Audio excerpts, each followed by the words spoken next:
welcome back to 305 Insights. I'm your host, Alan Somerton, and today we're going to be doing a deeper dive into the University of Miami football program and what's been going on the last few weeks, as I unfortunately haven't been able to record any content about them. However, here we are. And we're going to start off with the FSU game, go on to the Duke game. And then from there, we'll talk about what happened in Atlanta with Georgia Tech.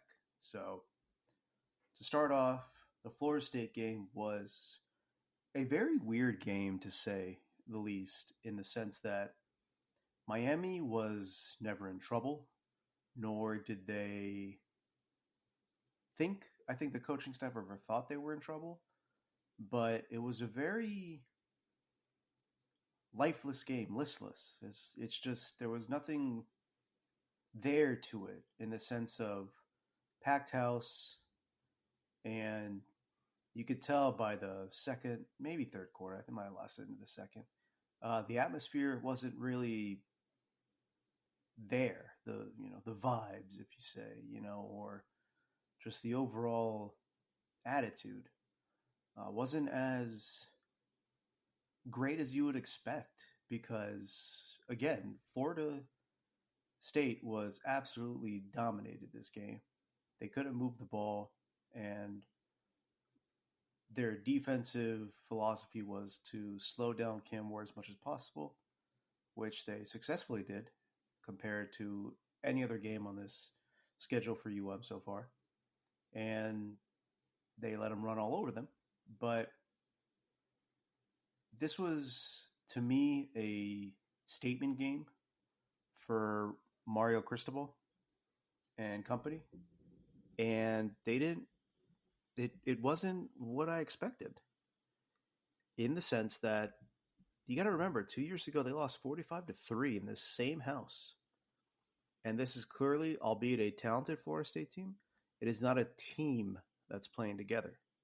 And this was the perfect opportunity to really drive that stake into the heart of one of your rivals. You already beat Florida pretty badly, and then you run into this Florida State team, and again, you 36-14. Florida State struggles to score, folks.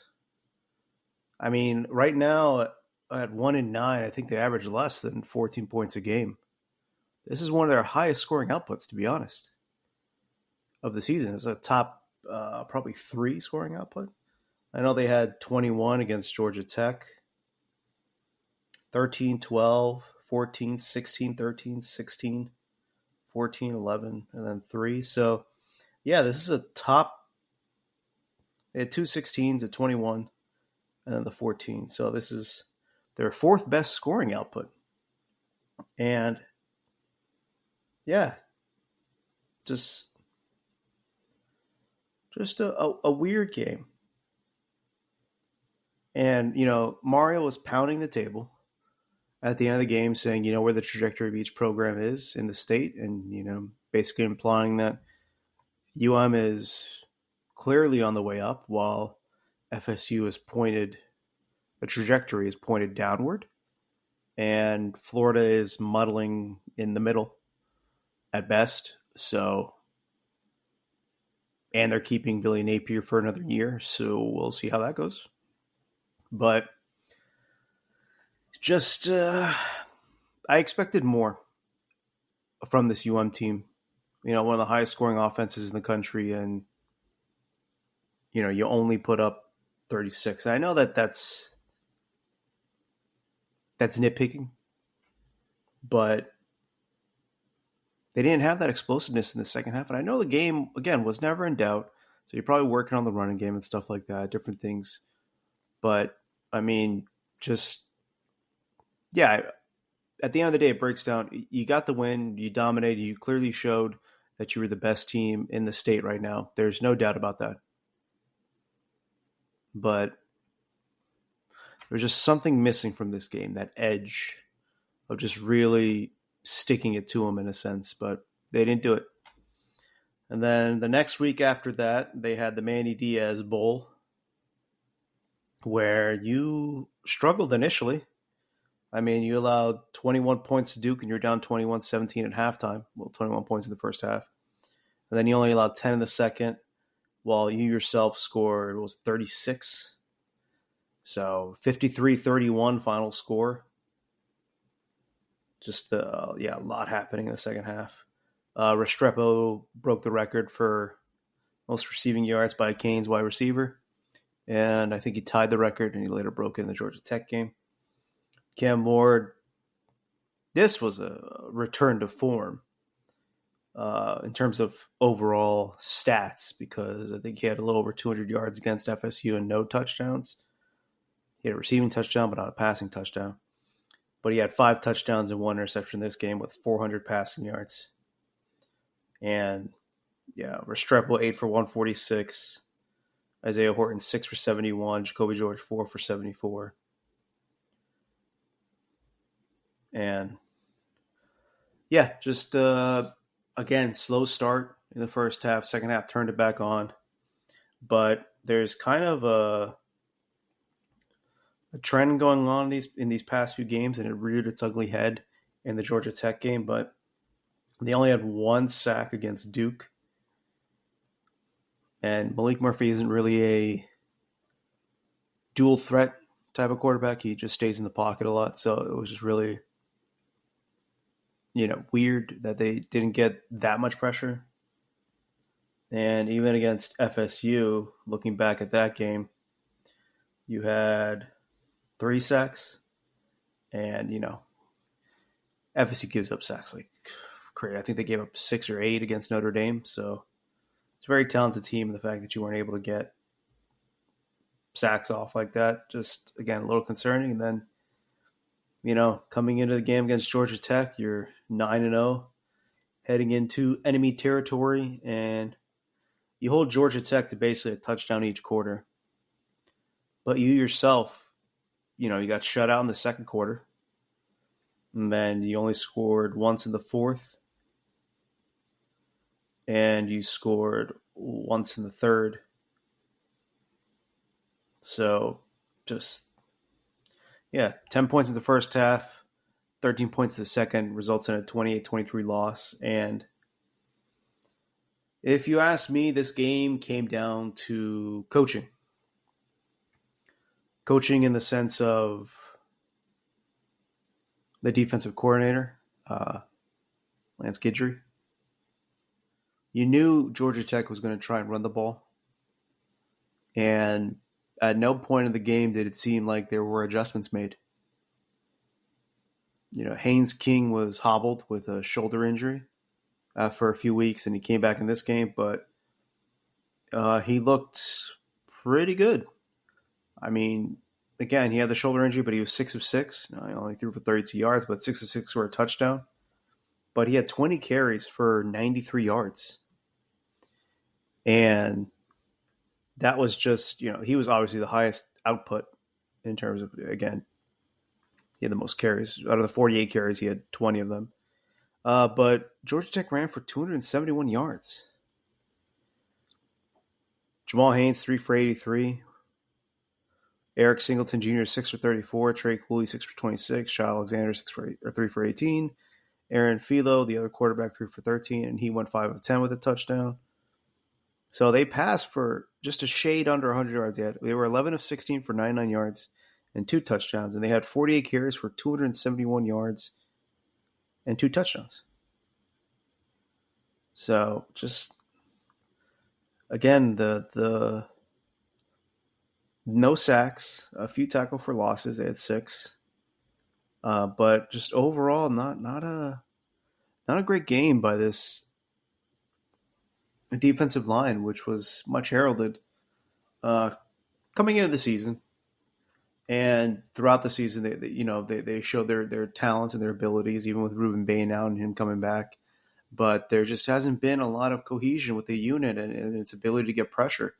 Whether it's Guidry not being able to dial up the right types of blitzes to get some of these guys free, but this secondary is hemorrhaging.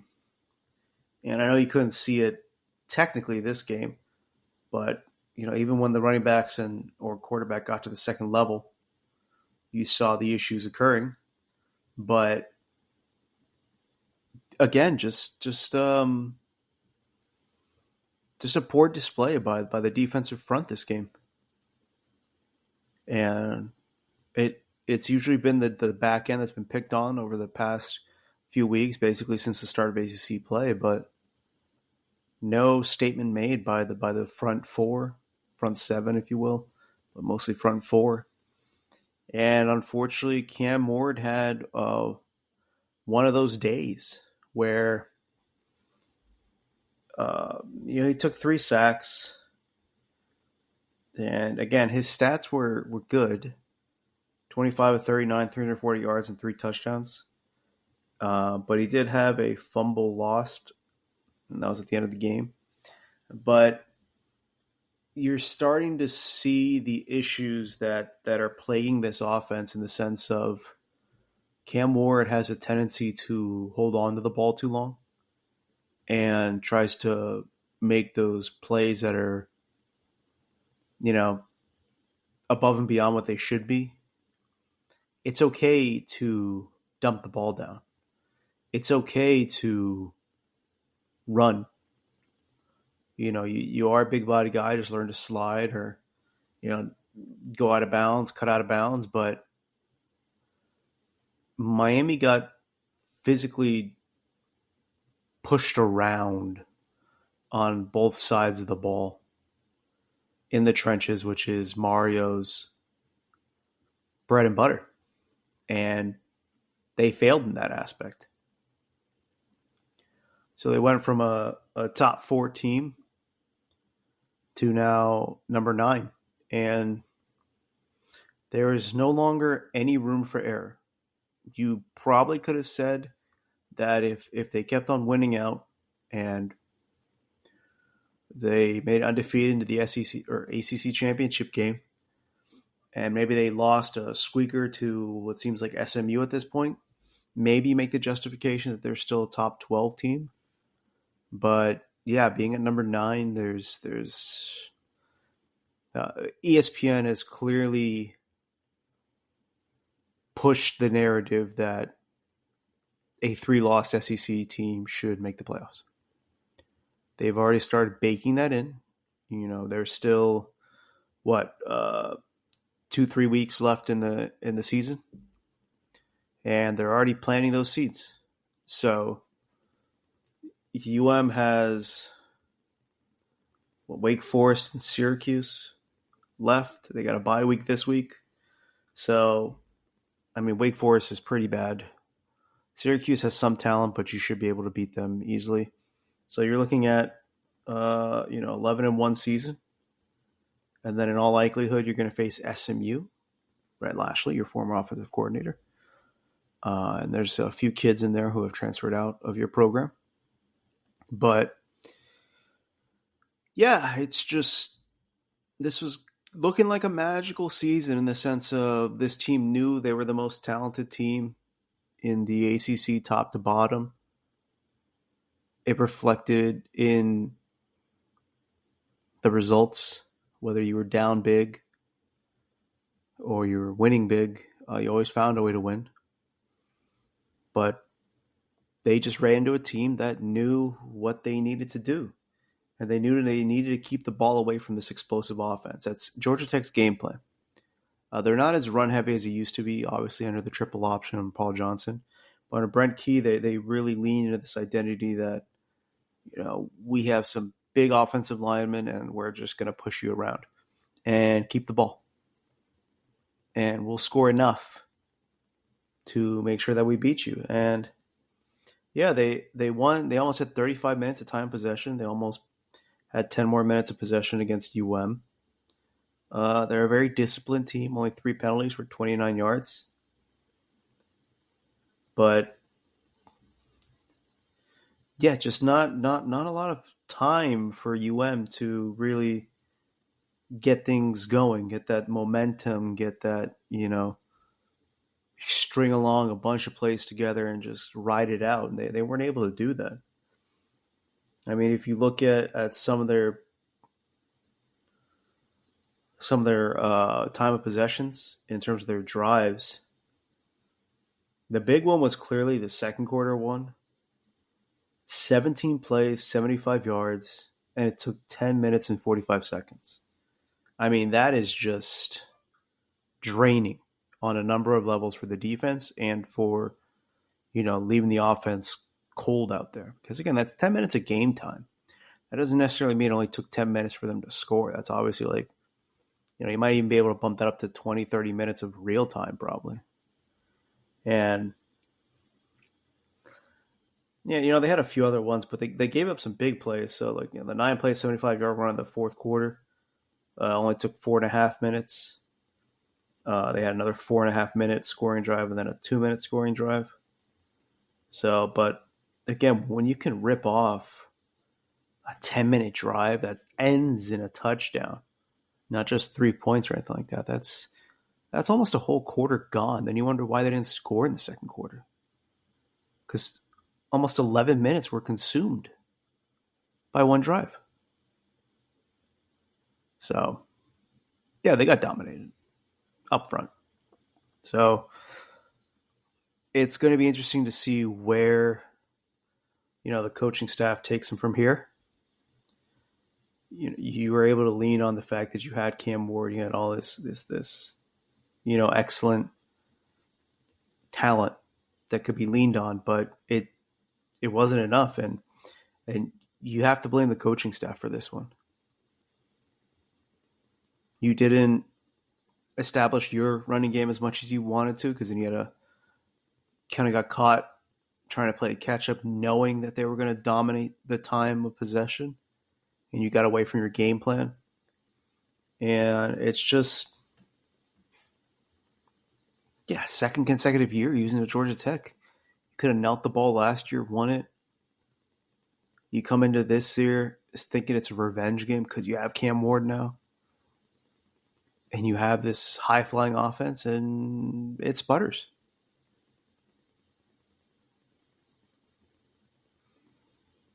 He didn't really convert on third down that much.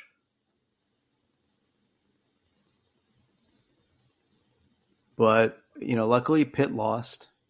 So now you're still in the driver's seat. But yeah, 3 of 10 on third down, 1 of 4 on fourth down. A lot of missed tackles. And again, just no adjustments, no ability. You think you're going to win on talent.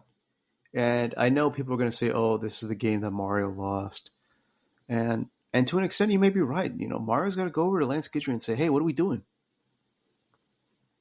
A lot of the onus falls on the defensive coordinator on this one. But again, there has to be a level of understanding that Mario Cristobal and the game's slipping away from you.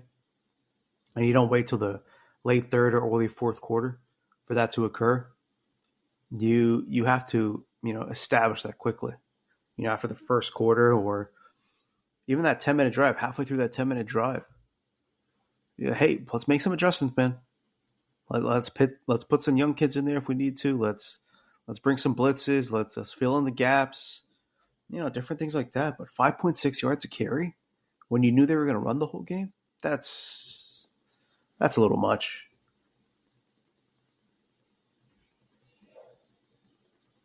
And again, I know they only passed the ball 16 times, but 0 sacks. No pressure.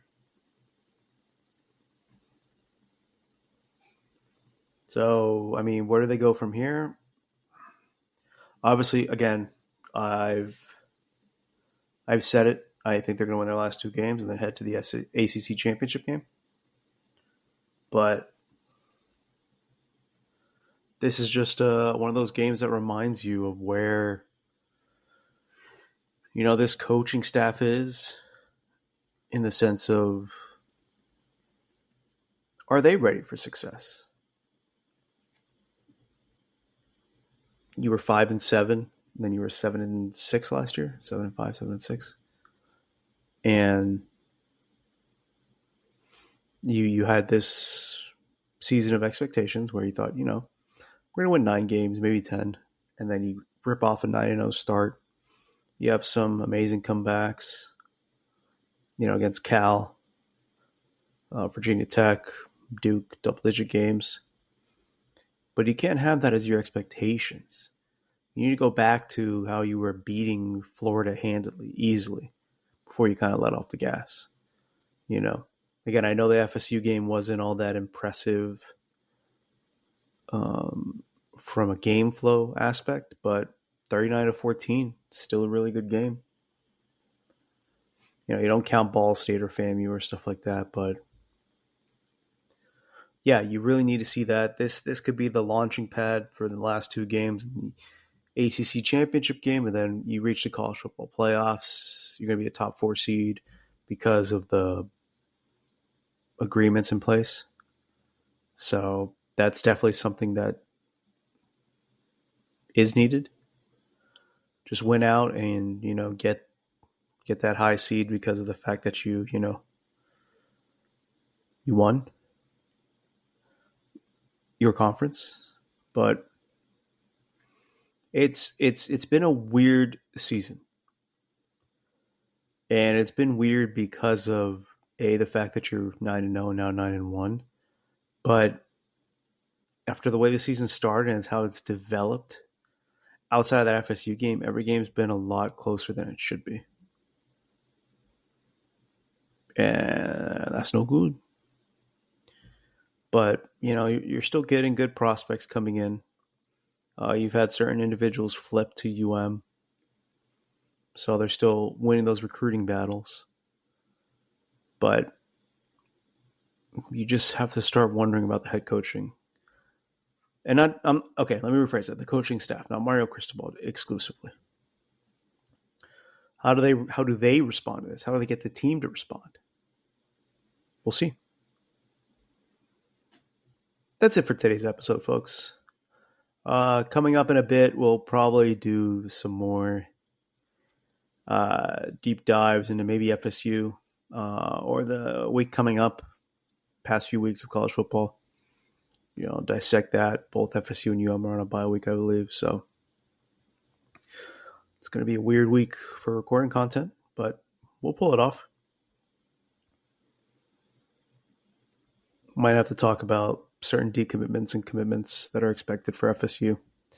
And maybe we'll just do one of those recruiting podcasts before National Signing Day comes up, early National Signing Day comes up. And we'll take it from there. So, you know the drill, folks.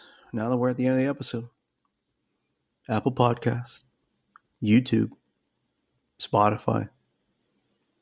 That's where you can find these episodes and past episodes.